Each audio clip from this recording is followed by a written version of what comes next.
उत्पत्ति ग्रंथ पहला पाठ अध्याय 22 पद संख्या 1 से 2, 9 से 13 और 15 से 18 तक। ईश्वर ने इब्राहिम की परीक्षा ली। उसने उससे कहा, इब्राहिम इब्राहिम। इब्राहिम ने उत्तर दिया, प्रस्तुत हूं। ईश्वर ने कहा, अपने पुत्र को, अपने इकलौते को, परम प्रिय इसहाक को साथ ले जाकर मोरिया देश जाओ। वहां जिस पहाड़ पर मैं तुम्हें बताऊंगा उसे बलि चढ़ा देना। जब वे उस जगह पहुंच गए जिसे ईश्वर ने बताया था, तो इब्राहिम ने वहां एक वेदी बना ली और उस पर लकड़ी सजाई।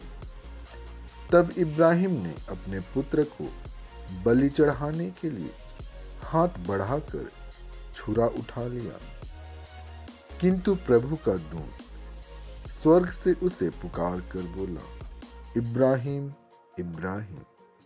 उसने उत्तर दिया, प्रस्तुत हूं। दूत ने कहा, बालक पर हाथ नहीं उठाना, उसे कोई हानि नहीं पहुंचाना। अब मैं जान गया कि तुम ईश्वर पर श्रद्धा रखते हो। तुमने मुझे अपने पुत्र, अपने इकलौते पुत्र को भी देने से इनकार नहीं किया। इब्राहिम ने आंखें ऊपर उठाई और सिंहों से झाड़ी में फंसे हुए एक मेढ़े को देखा। इब्राहिम ने जाकर मेढ़े को पकड़ लिया और उसे अपने पुत्र के बदले बलि चढ़ा दिया।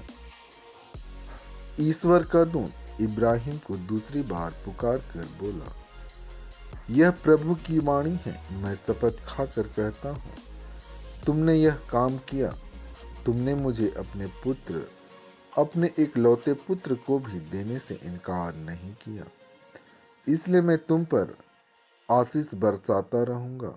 मैं आकाश के तारों और समुद्र के बालों की तरह तुम्हारे वंशजों को असंख्य बना दूंगा और वे अपने शत्रुओं के नगरों पर अधिकार कर लेंगे।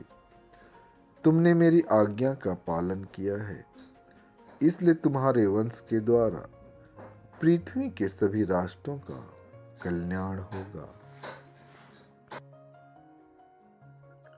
रोमियो के नाम संत पौलुस का पत्र, दूसरा पाठ अध्याय 8 पद संख्या 31 से 34 तक। यदि ईश्वर हमारे साथ है तो कौन हमारे विरुद्ध होगा।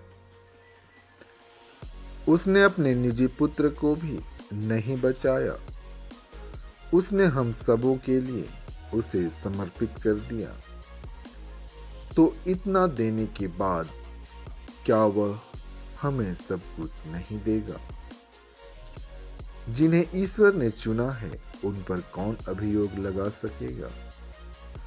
जिन्हें ईश्वर ने दोष मुक्त कर दिया है उन्हें कौन दोषी ठहराएगा।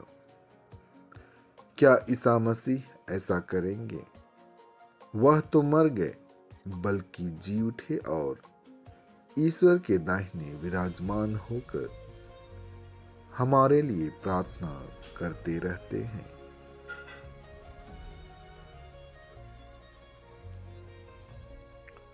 संत मार्कुस आज का पवित्र सुसमाचार अध्याय 9 पद संख्या 2 से 10 तक।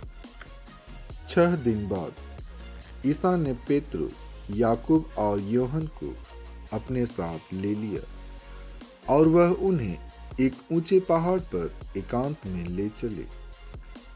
उनके सामने ही ईसा का रूपांतरण हो गया।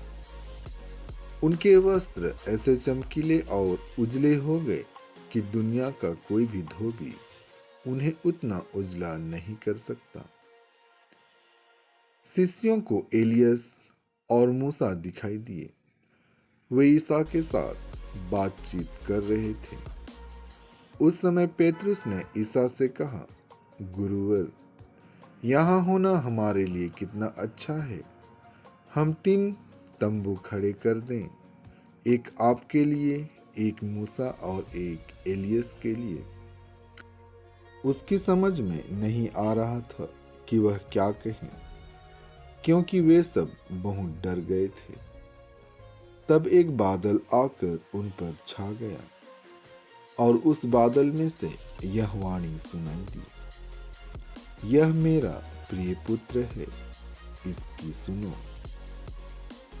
इसके तुरंत बाद जब शिष्यों ने अपने चारों ओर दृष्टि दौड़ाई तो उन्हें ईसा के सिवा और कोई नहीं दिखाई पड़ा।